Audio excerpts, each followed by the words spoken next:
A very good morning, students. Last time, this is our second class of India Size and Location chapter of your geography book. And last time we talked about the land boundary of India, which is 15,200 kilometers, and we also discussed about the coastline of the mainland, including this two group of islands, that is Lakshadweep in the Arabian Sea and the Andaman Nicobar in the Bay of Bengal, which is around 7,506.6 kilometers. After this, I told you all that we will be continuing with how to calculate this time of lag between the Gujarat to Arunachal Pradesh. This क्योंकि ये क्या है, longitudinal extent है. Longitudinal extent मतलब east west extent, जो कि 68 degree 7 minutes east से लेकर के 97 डिग्री 25 मिनट्स ईस्ट है. अगर हम इसको कैलकुलेट करते हैं तो ये लगभग 30 डिग्री है. 1 डिग्री बराबर हुआ 4 मिनट्स के, तो 30 डिग्रीज कितनी हुई? 30 degrees is equals to 30 into 4, जो कि टोटल होगा 120 मिनट्स. और 120 मिनट्स को हम लोग कह सकते हैं 2 hours, as 1 hour has 60 minutes. तो इस फ्लो को, जो टाइम लैग था गुजरात से लेके अरुणाचल प्रदेश के बीच में, इस टाइम लैग को हम लोग कैसे ख़त्म करें, ये डिसाइड किया गया कि 82 डिग्री 30 मिनट्स ईस्ट को, जो कि मिर्ज़ापुर यूपी से होता हुआ गुज़रता है, उसको हम लोगों ने सेलेक्ट किया standard meridian of time, standard meridian of India. तो इससे क्या होगा, ये सेंट्रली लोकेटेड था. इसको डिसाइड करने के बाद, इसको फिक्स करने के बाद, ये जो सभी वॉचेस में, चाहे हम नॉर्थ साउथ ईस्ट वेस्ट कहीं पर भी रहें, एक ही टाइम क्लॉक में देखा जा सकता है. That is why the standard meridian of India was decided. Now if you talk about the latitudinal extent, how it influences the duration of day and night as one moves from south to north. जैसे कि हम लोग जानते हैं कि south India क्या है, closer to equator है, क्योंकि वो शुरू होती है 8 डिग्री 4 मिनट्स पर. तो duration of day and night लगभग बराबर है, क्योंकि सनलाइट जो है, ये हम सबको पता होना चाहिए कि सनलाइट इक्वेटर्स पर वर्टिकली फॉल करती है. सीधी सनलाइट उस पर गिर रही है. कहाँ से कहाँ तक? ट्रॉपिक ऑफ कैंसर से लेके ट्रॉपिक ऑफ कैप्रिकॉन तक, यानी कि इक्वेटर लाइन आपकी 0 डिग्री पर है. 23.5 नॉर्थ ट्रॉपिक ऑफ कैंसर है, 23.5 south, 23.5 degree south, that is Tropic of Capricorn. यहाँ तक सनलाइट जो है वर्टिकली फॉल करती है. तो वर्टिकली फॉल करने की वजह से ड्यूरेशन ऑफ डे नाइट लगभग बराबर रहता है. जैसे हम मूव करना शुरू करेंगे away from the Tropic of Cancer, that is we are moving towards the north India, extreme north, that is Jammu and Kashmir. There the rays of the sun are falling slanting rays of the sun are falling, यानी कि सीधी रेखाएं नहीं, सीधी किरणें नहीं पड़ रही हैं सूरज की, स्लांटिंग रेज पड़ रही हैं. तो स्लांटिंग रेज पड़ने की वजह से जो ड्यूरेशन ऑफ मतलब डे और नाइट का जो ड्यूरेशन है, दिन का छोटा हो जाता है दिन, और रात बड़ी हो जाती है. तो यही रीज़न है कि ये जो लैटिट्यूडनल एक्सटेंट होते हैं, उनका duration of day and night पर कैसे असर है. जो साउथ इंडिया है, वहाँ पे ड्यूरेशन को फील नहीं किया जा सकता, क्योंकि लगभग दोनों बराबर होते हैं. जैसे हम नॉर्थ इंडिया की तरफ मूव करते हैं, rays slanting rays of the sun are falling, तो वो वहाँ पे duration of the day gets shorter and night gets longer. तो वहाँ पे अंतर मालूम पड़ता है कि दिन छोटा है. ड्यूरेशन दोनों के जो डिफरेंस हैं काफ़ी रिकग्नाइजेबल होते हैं.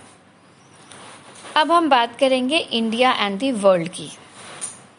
इंडिया की जो लोकेशन है, काफ़ी स्ट्रैटेजिक लोकेशन कही जाती है. क्यों? क्योंकि इंडिया जो लोकेटेड है, अगर हम बात करें, ईस्ट एशिया एक तरफ है, हमारे ईस्टर्न साइड में ईस्ट एशिया है, वेस्टर्न साइड ऑफ इंडिया पे वेस्ट एशिया है. तो हमारी पोजीशन काफ़ी स्ट्रैटेजिकली इम्पोर्टेंट है।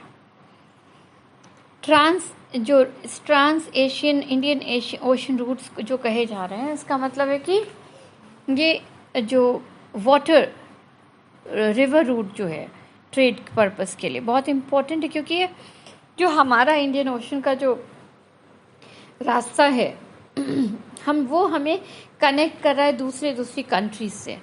अगर हम वेस्टर्न साइड से बात करेंगे तो हम एक तरफ वेस्ट एशिया से कनेक्टेड हैं, थोड़ी दूर पे हम अफ्रीका कॉन्टिनेंट से कनेक्टेड हैं। अफ्रीका कॉन्टिनेंट के पास में से जो हम रेड सी से क्रॉस होकर के जाएंगे, और जो स्वेज कैनाल जो बन गया है 1989 में स्वेज कैनाल बना, तो स्वेज कैनाल की वजह से हम यूरोप से काफ़ी करीब हो गए। 7000 किलोमीटर का जो डिस्टेंस है इंडिया और यूरोप के बीच में, वो कम हो गया। तो हमने रेड सी क्रॉस किया, फिर स्वेज कैनाल से होकर गए तो हम पहुंच गए यूरोप साइड में। और जैसे इधर से जाते हैं तो उधर से अफ्रीका कॉन्टिनेंट है ही, वहाँ हम लोग पहुँच गए। तो मतलब कितना इम्पोर्टेंट है इसका जो लोकेशन है, अगर हम वेस्टर्न साइड की बात कर रहे हैं तो बहुत ही इम्पोर्टेंट सेंट्रल लोकेशन था इसका, भारत का जो ओशन रूट्स हैं या रिवर रूट्स हैं उसके। Due to the Deccan peninsular prime position into the Indian Ocean,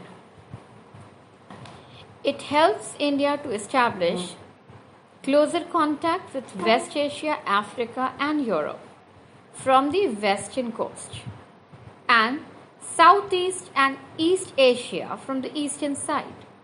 ये हम लोगों ने देखा ही है कि साउथ ईस्ट एशियन कंट्रीज से, चाहे प्रॉपर ईस्ट एशियन कंट्रीज से, ये हम लोग ईस्टर्न साइड से, ईस्टर्न कोस्टल साइड से कनेक्टेड हैं। अब ये क्वेश्चन भी काफ़ी पूछा जाता है कि why is Indian Ocean named after India, I mean why ocean is named after India. तो इसके दो रीज़न है। एक तो ये कि बहुत ही सेंट्रली लोकेटेड है, almost at the head of the ocean, इसलिए उसको बोला गया। सेकेंड रीज़न ये था कि ये जो इंडिया का जो ये पेनिनसुलर पार्ट है, ये बड़ा इम्पोर्टेंट था, क्योंकि यहाँ पे जो भी आएगा वो आराम से, चाहे हम अफ्रीका कॉन्टिनेंट की बात करें, चाहे यूरोप की बात करें, चाहे वेस्ट एशिया से बात करें, बड़े आसानी से यहाँ से हम कनेक्ट होके पहुँच सकते हैं। तो ये बहुत सेंट्रली लोकेशन था इसका। तीसरा है कि इंडिया की जो कोस्ट लाइन है वो सबसे लंबी है, जो ओशन को कवर कर रही है, जो प्रॉपरली ओशन में है। इसीलिए इंडियन ओशन को बोला गया, मतलब ओशन को नेम किया गया, लेबल किया गया एज इंडियन ओशन। तो even in the ancient period of time, अगर हम बात करें कि ट्रेड पर्पस की बात करें, तो एंशियंट पीरियड में भी इंडिया का कांटेक्ट था वर्ल्ड के साथ। उस समय लैंड रूट था, क्योंकि लैंड रूट ज़्यादा था। बाद में मतलब लैंड रूट रिवर रूट से पहले से, ज़्यादा पहले से यूज़ किया जा रहा है। मैरीटाइम यानी कि सी रूट, तो मैरीटाइम से पहले लैंड रूट को यूज़ किया जाता था। इसी के द्वारा जो हमारे देश का उपनिषदिक फिलॉसफी है, रामायण हो चाहे स्टोरीज ऑफ पंचतंत्र हो, ये सभी कहाँ तक, पूरी दुनिया तक पहुँच सकी, क्योंकि ये through land route people keep on coming and going from here, taking these ideas, these stories, the Upanishadic philosophy, whatever they got influence from the India, like Indian numerals or decimal system, all these reached to the other parts of the world as well. Now the spices हैं, spices, muslin और बाकी तरह की चीज़ें जिनका व्यापार किया जाता था, भारत से ले जाया गया दूसरे देशों में, और वहाँ पे की भी इन्फ्लुएंसेस अपने देश में देखने को मिलता है, जैसे कि इंडियन ग्रीक स्कल्पचर्स हैं, या फिर वहाँ के आर्किटेक्चर्स हैं, बिल्डिंग का तरीका, बिल्डिंग बनाने का तरीका, वो सारा हमें अपने देश में भी मिलता है। जिस तरीके उन्हीं के तरीके के मिनारेट्स बने हुए हैं, या डोम्स जो हैं, वो वेस्ट एशिया के जो डोम्स हैं, तो वो हमारे भी बहुत सारे मतलब स्टेट्स में, अपने देश के डिफरेंट पार्ट्स में इस तरह का कंस्ट्रक्शन किया गया है। इस तरह की मिनारेट्स या domical structure has been constructed in India as well. तो इसका मतलब हमारे देश का प्रभाव दूसरे देशों में और दूसरे देशों का प्रभाव अपने देश पे एंशियंट पीरियड ऑफ टाइम में भी देखा जा सकता है. India and neighboring countries. Now in this section we'll be dealing with the how the India has we all know that India has 29 states and 7 territories, 7 union territories. अब हम उन देशों की बात करेंगे जिनके साथ भारत की बाउंड्री शेयर होती है, मतलब हमारी बाउंड्री वॉल टच कर रही है या हम बाउंड्रीज को शेयर करते हैं एक दूसरे के साथ. तो वो पाकिस्तान के साथ है. अगर हम नॉर्थ वेस्ट की बात कर रहे हैं, नॉर्थ वेस्ट में पाकिस्तान और अफ़गानिस्तान के साथ. अगर हम नॉर्थ में बात कर रहे हैं तो चाइना, नेपाल और भूटान के साथ हम शेयर कर रहे हैं. अगर हम ईस्टर्न पार्ट पे बात करते हैं तो बांग्लादेश और म्यांमार के साथ हम शेयर कर रहे हैं. और सदर्न साइड में हमारी और भी 2 नेबरिंग कंट्रीज़ हैं जो आइलैंड कंट्रीज़ हैं. उनके साथ कोई बाउंड्री वॉल शेयर नहीं हो रहा है, लेकिन वो आइलैंड कंट्रीज़ हैं और हमारी नेबरिंग कंट्रीज़ में हैं.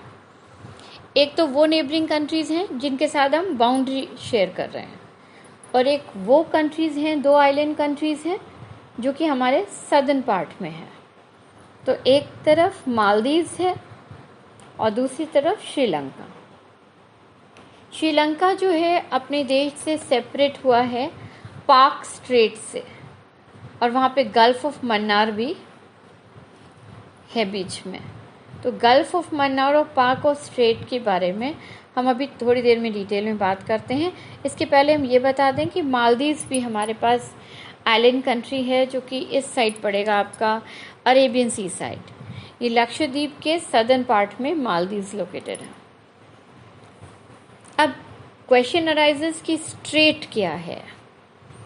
तो स्ट्रेट एक नैरो पैसेज ऑफ वाटर होता है जो कि 2 सीज को कनेक्ट कर रहा है, या कहिए कि 2 एरियाज ऑफ वाटर को कनेक्ट कर रहा है. जैसे कि अगर हम बात करते हैं पाक स्ट्रेट की, तो बे ऑफ बंगाल और इंडियन ओशन को कनेक्ट कर रहा है. ठीक. और गल्फ की बात करें तो गल्फ क्या है? Deep inlet of water, deep inlet of sea, almost surrounded by land with a narrow mouth. मतलब लगभग वो लैंड से सराउंडेड है. एक पैसेज है, नैरो पैसेज ऑफ वाटर, जिसमें कि बहुत ही एक गहरा जैसे एक माउथ जैसा बना है, और उसमें वो नैरो पैसेज है उसका, और उसमें इनलेट ऑफ वाटर है. पानी उधर से होते हुए एक सी शेप में है. उसको हम अभी आपको अभी पिक्चर में आप देख सकते हैं, इसमें शो कर रहा है. नाउ व्हाट इज़, अब हमने आपको गल्फ बताया, स्ट्रेट बताया, तो आपको ये भी बताना ज़रूरी है कि इस्थमस क्या होता है. इस्थमस जो है एक नैरो स्ट्रिप ऑफ लैंड है with sea on either side, क्योंकि दोनों साइड सी है, बीच में नैरो स्ट्रिप ऑफ लैंड है जो कि 2 पार्ट्स ऑफ बिग लैंड को कनेक्ट कर रहा है. अब अगर हम एग्जाम्पल देंगे तो जैसे नॉर्थ अमेरिका और साउथ अमेरिका के बीच में इस्थमस है, पतला सा नैरो पैसेज ऑफ लैंड है जो एक दूसरे को कनेक्ट कर रहा है. नॉर्थ अमेरिका और साउथ अमेरिका को एक दूसरे के साथ कनेक्ट कर रहा है. इसको कहते हैं इस्थमस ऑफ पनामा. तो आज आपको ये दिमाग में एकदम क्लियर हो जाएगा कि स्ट्रेट क्या है, गल्फ क्या है और इस्थमस क्या है.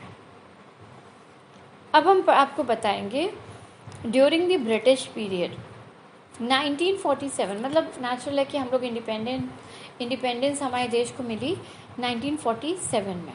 तो इसके पहले हमारे देश में 2 तरह के स्टेट्स हुआ करते थे. एक थे वो जो प्रोविंसेस थे जो डायरेक्ट ब्रिटिश रूल जिनको कंट्रोल किया था, तो वो डायरेक्टली रूल हो रहे थे. और कुछ थे हमारे प्रिंसली स्टेट्स जो डायरेक्टली रूल होते थे, उनको वाइसरॉय, मतलब जो नेचुरल है कि ब्रिटिश ऑफिशियल्स के थ्रू ही रूल हो रहे हैं, और head of the country was viceroy, तो उसी के अंडर में चल रहे थे. और प्रिंसली स्टेट्स वो होते थे जो कि आपको कि मतलब ब्रिटिशर्स की सॉवरेंटी कि आप ही हैं, आप ही के अंडर में हैं, लेकिन हम लोग कैसे रहेंगे? ऑटोनॉमस. ऑटोनॉमस मतलब उनका अपना स्वायत्व या अपना रूल चलेगा, लेकिन सॉवरेंटी आपके अंडर में है. उनकी सुपरमेसी को एक्सेप्ट करते हुए, उनकी अथॉरिटी को एक्नॉलेज करते हुए, they were free to rule in their own way, and this is what the autonomy was there. Now, students, after this you will be completing your assignments, whatever I have given to you. Today I have completed this chapter, and next time we will be starting the next class, that is on